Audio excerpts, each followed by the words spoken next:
When family demands you sell your inheritance for a Instagram wedding. Hi everyone. Today's story will blow your mind, but really quick, if you enjoy this content, hit that subscribe button. Channel's been a bit quiet lately, and your support keeps it all going. Let's jump in. Original post. I never thought I'd be writing something like this, but I need to get this off my chest and maybe get some perspective from strangers on the internet. I'm Marcus, 32, and I teach AP History at a local high school. 3 months ago, my grandfather passed away after a long battle with cancer. We were incredibly close. He's the one who inspired me to become a teacher, actually. He used to say that understanding history was the key to not repeating its mistakes.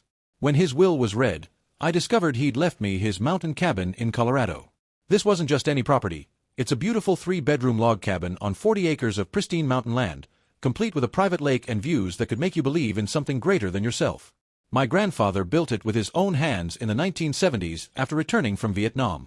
He spent every summer there, and some of my best childhood memories involve fishing with him on that lake, learning to identify constellations from the deck, and listening to his stories by the stone fireplace he laid himself.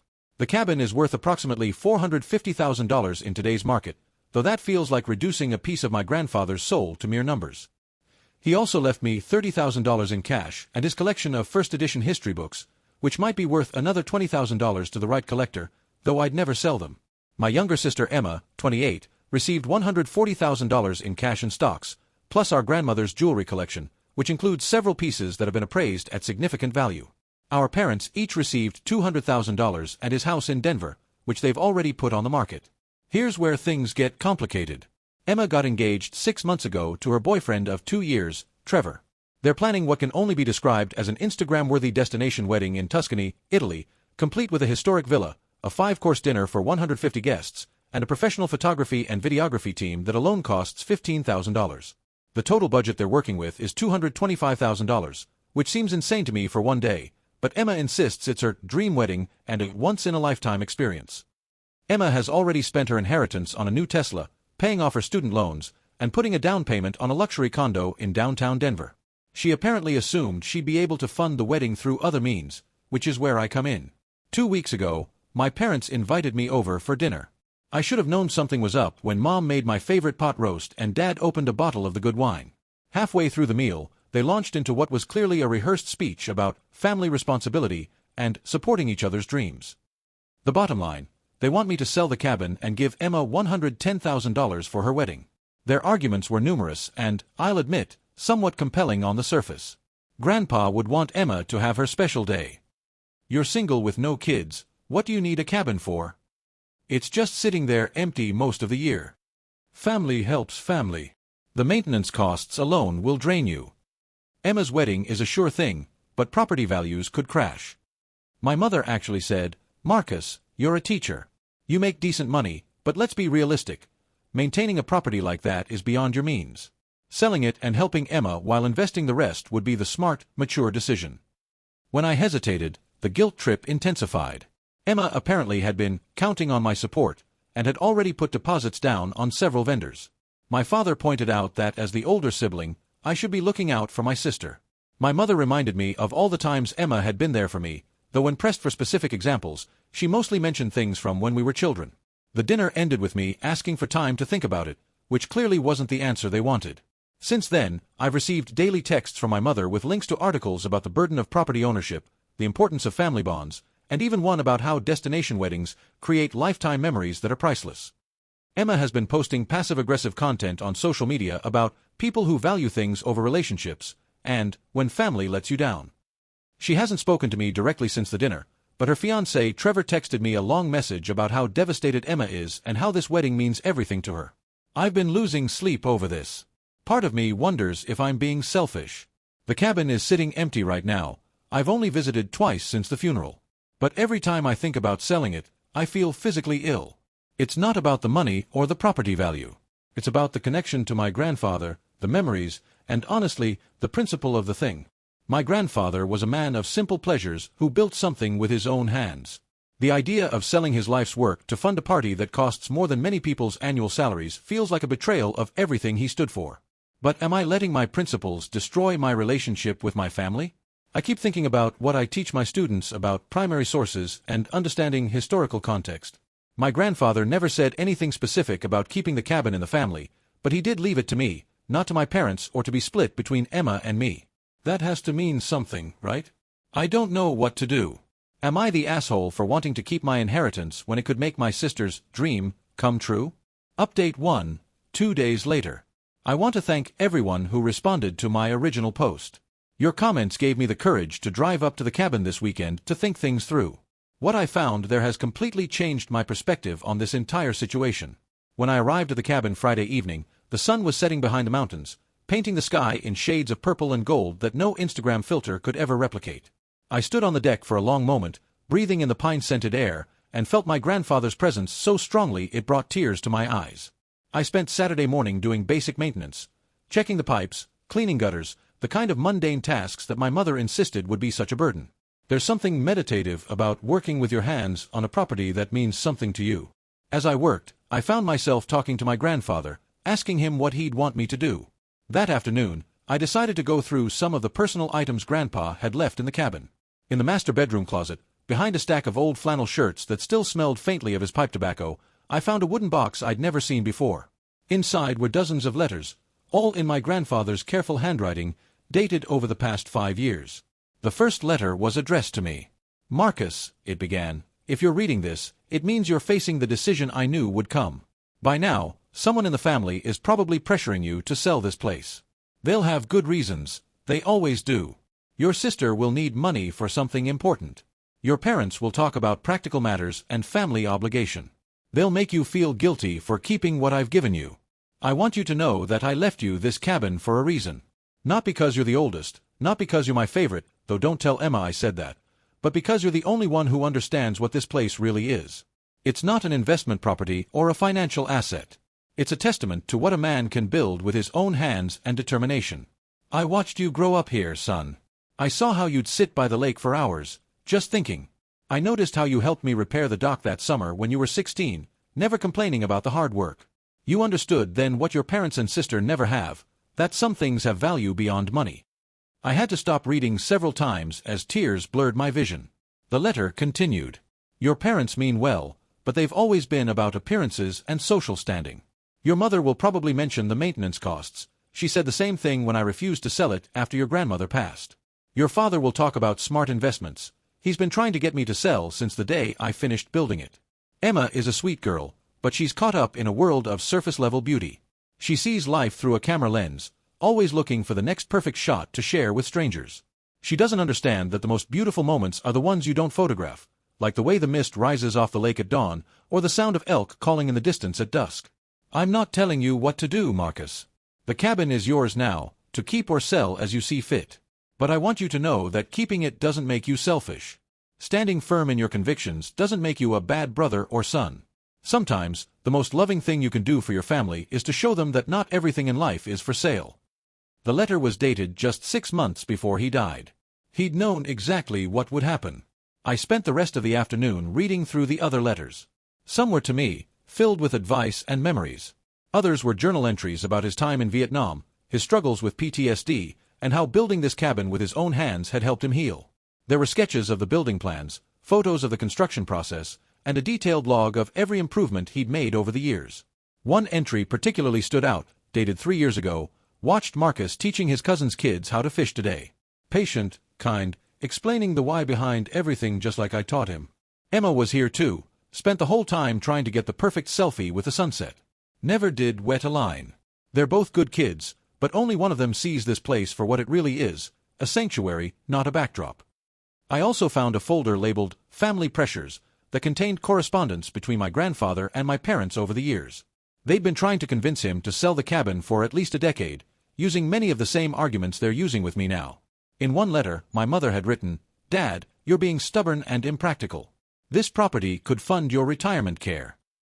His response, which he'd apparently never sent, read, "Margaret, I'd rather die in a shack I built than in a luxury care facility paid for with its bones." The most revealing document was from 2 years ago, an email exchange with a developer who'd offered him $600,000 for the property. My grandfather had declined, and when the developer increased the offer to $750,000, my grandfather's response was simply, "Sir, there isn't enough money in the world to buy what this place means to me. Please don't contact me again." That evening, As I sat by the fireplace in the same chair where my grandfather used to tell his stories, I made my decision. I pulled out my phone and started typing a message to my family group chat. I've spent the weekend at the cabin, doing maintenance and going through some of Grandpa's things. I've made my decision. I will not be selling the cabin. This isn't about money or being selfish. It's about honoring the legacy of a man who built something meaningful with his own hands and left it to someone he trusted to preserve it. Emma, I love you, and I want you to be happy. If having a $225,000 wedding will truly make you happy, then I support your choice. But I won't fund it by destroying something Grandpa spent decades creating and preserving. The cabin stays in the family, and one day, your children and mine, if I have any, will fish in the same lake where we learned to cast our first lines. Mom and Dad, I understand you think I'm being impractical. But Grandpa knew exactly what he was doing when he left me this place. I found letters he wrote, predicting this exact situation. He trusted me to make this decision, and I won't betray that trust. I'm not asking for anyone's approval or understanding. I'm simply informing you of my decision. The cabin is not for sale. The responses came quickly. My mother called immediately, her voice shrill with disbelief. Marcus, you're being ridiculous. Letters or no letters, your grandfather is gone. He won't know if you sell it. But I'll know, I replied and hung up. My father texted, very disappointed in your selfishness. We raised you better than this. Emma broke her silence with a series of texts that grew increasingly hostile, culminating in, I can't believe my own brother values a pile of wood over my happiness. Don't expect an invitation to the wedding, if there even is one now. Trevor called me an hour later, his tone aggressive. You're really going to let your sister's dream die because of some misguided sense of loyalty to a dead man? My grandfather, I corrected him. And yes. The family group chat exploded with messages from extended relatives who'd been brought into the drama. Aunts and uncles I hadn't heard from in years suddenly had opinions about my responsibility to family. Cousins who'd never even been to the cabin called me selfish and stubborn. But among all the negativity, there were a few surprising sources of support. My grandfather's brother, Uncle Pete, who's in his 80s, sent me a private message. Good for you, kid. Your grandpa would be proud. That cabin meant everything to him. Don't let them bully you into giving it up. My cousin Sarah, who's also a teacher, wrote, Stand your ground. A wedding that requires someone else to sacrifice their inheritance isn't a wedding worth having. As I drove back to Denver Sunday night, I felt a strange mix of sadness and relief. Sad that my family was reacting this way, but relieved that I'd finally stood up for what I believed in. I thought about the lessons I teach my students about integrity and standing up for your principles even when it's difficult. How could I face them if I couldn't practice what I preached? Update 2, 3 weeks later. The past 3 weeks have been some of the most challenging and revealing of my life. After my decision to keep the cabin, my family effectively split into camps. My parents and Emma on one side, treating me like a pariah, and a surprising number of extended family members on the other, quietly supporting my decision through private messages and calls. The situation reached a crescendo last Tuesday when my mother orchestrated what can only be described as an intervention. She invited me over for coffee, and when I arrived, I found Emma, my father, Trevor, and surprisingly, Trevor's parents all sitting in the living room like some kind of tribunal. Trevor's mother, a woman I'd met exactly twice before, launched into a speech about how family supports family, and how her son deserved to give his bride the wedding of her dreams. Trevor's father, a real estate developer, actually pulled out his phone to show me comparables for mountain properties, explaining how the market was at its peak and I'd be foolish not to sell. Emma sat there crying, though I noticed her tears didn't actually smudge her makeup, while Trevor rubbed her back and shot me daggers with his eyes. My mother had prepared a PowerPoint presentation. I'm not joking. She had charts showing the cabin's maintenance costs, property tax projections, and even a slide titled, Marcus's Limited Vacation Time as an Educator. I let them all speak. I sat there for 45 minutes, listening to every argument, every guilt trip, every manipulation tactic. When they finally finished, waiting for my response, I pulled out my phone and opened the photos I'd taken of Grandpa's letters. Before I respond, I said, I want to read you something. I read them the letter my grandfather had written predicting this exact situation. The room was silent except for Emma's sniffling. When I finished, Trevor's mother actually said, Well, that's just one old man's opinion. That's when I lost my composure for the first time. That old man was a Vietnam veteran who built that cabin with his hands as a way to heal from trauma you couldn't begin to understand. That old man worked 3 jobs to put my mother through college and helped pay for Emma's art school tuition. That old man taught me more about integrity and hard work than anyone else in my life. So yes, his opinion matters to me more than yours. Trevor stood up, his face red. You're destroying Emma's future over some misguided loyalty to the past. No, I said, standing as well. Emma is destroying her relationship with her brother over a party. If your relationship can't survive without a $225,000 wedding, then maybe you should be examining the relationship, not the wedding budget. That hit a nerve. Emma jumped up, mascara finally running. How dare you? You don't know anything about our relationship. You're right, I admitted. I don't. Because you've been so busy planning this wedding, we haven't had a real conversation in months. Every time we talk, it's about the venue, the flowers, the photographer. When's the last time you talked about Trevor himself, or your future together beyond this one day? The room erupted. Trevor's parents stormed out, declaring they'd never been so insulted. Trevor followed, but not before telling Emma they needed to reconsider some things. My father called me ungrateful and stubborn. My mother accused me of deliberately sabotaging my sister's happiness. But Emma just stared at me with a look I couldn't quite read. For just a moment, I saw something flicker in her eyes. Doubt. Recognition. I couldn't tell. I left shortly after, feeling emotionally drained but oddly at peace with my decision. That evening, I received an unexpected text from Emma. Can we talk? Just us. No parents, no Trevor. We met at a coffee shop the next morning. Emma looked different. No makeup, hair in a simple ponytail, wearing jeans and one of Grandpa's old flannels I recognized from years ago. I went to Trevor's last night, she began, stirring her coffee absently. I was upset, needed comfort. Do you know what he said? He said maybe we should postpone the wedding until my family sorts out its priorities. I stayed silent, letting her talk. I asked him if he meant until you gave us the money. He said yes. I asked him if the wedding was more important than us being together. He said the wedding was a reflection of our relationship, and if we couldn't do it right, what was the point? She looked up at me then, tears genuine this time. I've been with him for 2 years, Marcus, and I don't think I know him at all. I know the Instagram boyfriend, the one who looks good in photos and knows which restaurants photograph well. But I don't know if he's ever seen me without makeup. I don't know what his fears are, or what he dreams about besides his cryptocurrency portfolio. We talked for 3 hours. For the first time in years, we really talked, not about weddings or money or family drama, but about life, about Grandpa, about the summers we spent at the cabin as kids. Emma admitted she'd been so caught up in creating a perfect image of her life that she'd forgotten to actually live it.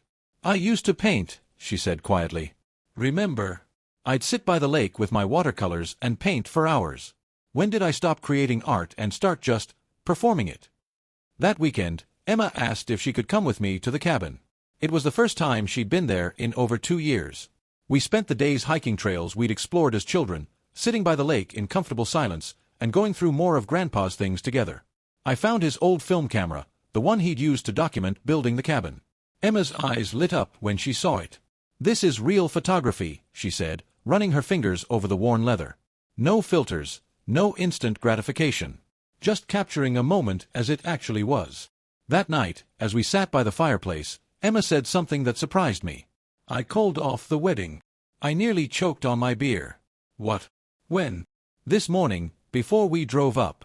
I called Trevor and told him if he wanted to marry me, we'd do it simply, meaningfully, without the circus. She smiled sadly. He said I was being influenced by you and your poverty mindset. Can you believe that? A teacher with a master's degree and a $450,000 property has a poverty mindset. We both laughed, but it was tinged with sadness. I'm sorry, Em, I said. I never wanted. Don't, she interrupted. Don't apologize for being right. I've been so lost, Marcus. I've been living for likes and comments from strangers, planning a wedding to impress people I barely know. I forgot that the best moments of my life happened right here, in this cabin, with no audience at all. As I write this update, Emma is staying at the cabin for a week. She's taken a leave from her marketing job, saying she needs time to figure out who she is when she's not performing for anyone. She's been painting again, using Grandpa's old easel we found in the storage shed. Yesterday, she sent me a photo of her latest work, a watercolor of the lake at sunrise, captured with such raw beauty it took my breath away. Our parents are barely speaking to either of us now. They see Emma's broken engagement as my fault, another casualty of my selfishness. But Uncle Pete called me yesterday to say, your grandfather would be proud of both of you. Emma for finding her way back to herself, and you for having the courage to help her see the light, even when it cost you.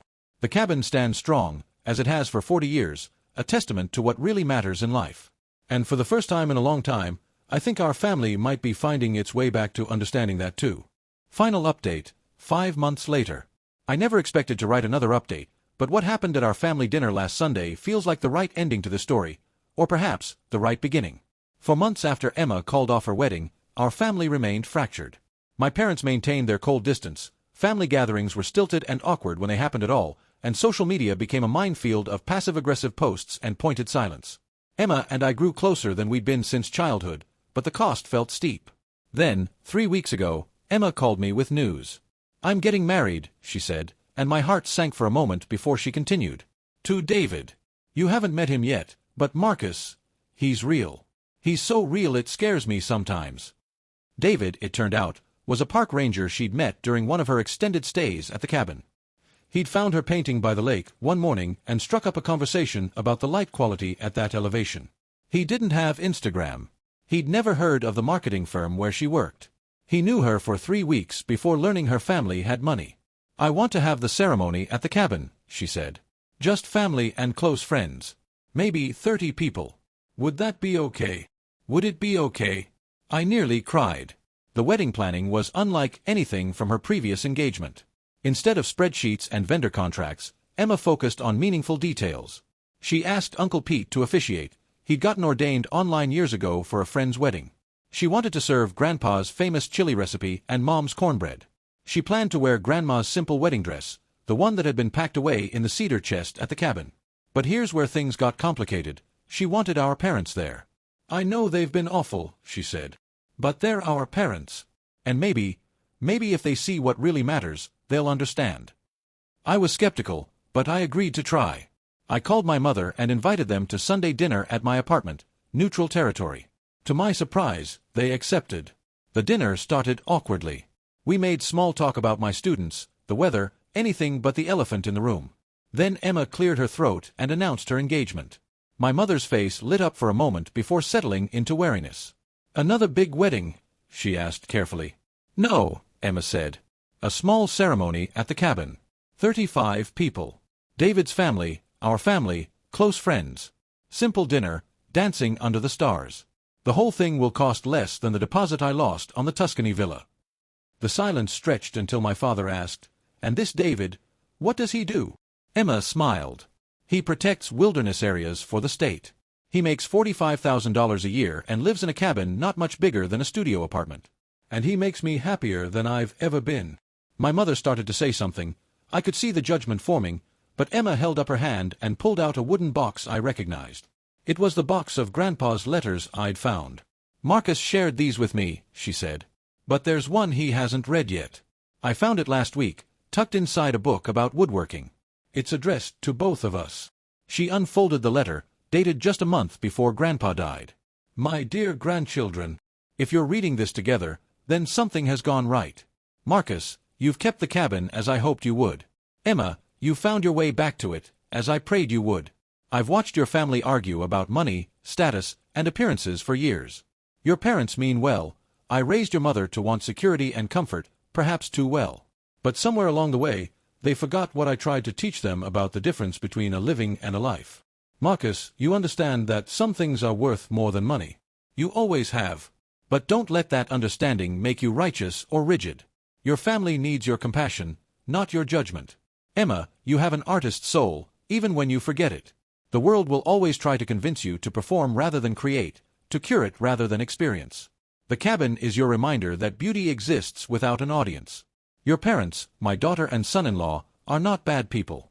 They're people who got lost in the world's definition of success. They measure worth in dollars and achievements that can be posted, framed, or deposited. They've forgotten the wealth of a sunset that no one photographs, a meal that no one Instagrams, a moment that belongs only to the people who lived it. I'm leaving you this letter in the hope that someday you'll read it together, maybe even to them. Because families aren't built on inheritance or wedding budgets or who got what in the will. They're built on forgiveness, understanding, and the choice to keep showing up even when it's hard. The cabin isn't just a place, it's a reminder. A reminder that the best things in life are built slowly, with your own hands, with love and patience and sweat. That's true for buildings, and it's true for relationships. Be patient with each other. Be patient with your parents. And remember that every family has its seasons, winters of disconnect and summers of warmth. Don't give up on spring. Oh my love, Grandpa. By the time Emma finished reading, my mother was crying.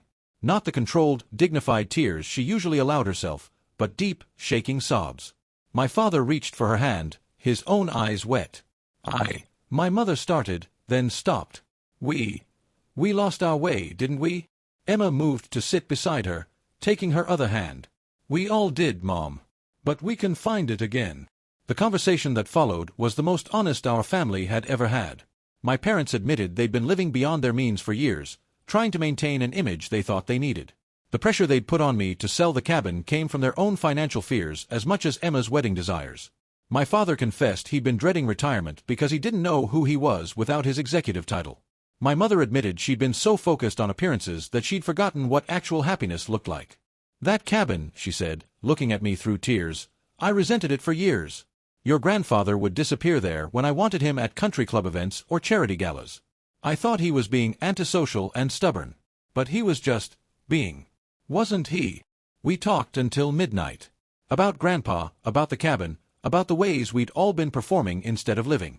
By the end, my parents had asked if they could help with Emma's wedding, not financially, but actually help. My mother wanted to cook. My father offered to help repair the dock before the ceremony. The wedding was 2 weeks ago. 35 people gathered at the cabin on a perfect September afternoon. Emma was radiant in Grandma's simple dress, David handsome in jeans and a blazer. They exchanged vows they'd written themselves. Standing on the dock, my father and I had spent a week repairing together. Emma's vows included a line that struck me deeply. David, you saw me when I'd forgotten how to see myself. You loved me without filters, without curation, without performance. You taught me that the most beautiful moments are the ones we don't share with anyone but each other. David's vows were simpler but no less meaningful. Emma, you're the only person I've ever met who can capture the soul of a sunset in a painting. You see beauty everywhere, and you've taught me to see it too. I promise to help you remember to put the camera down and live in the moments instead of just capturing them. After the ceremony, as the sun set behind the mountains, we all sat around the fire pit Grandpa had built 40 years ago. No one took photos for the first hour. We just talked, laughed, and shared stories. When Emma finally picked up her camera, it was Grandpa's old film camera, and she took just 3 photos the entire evening. My mother pulled me aside during the reception. Marcus, she said, I owe you an apology.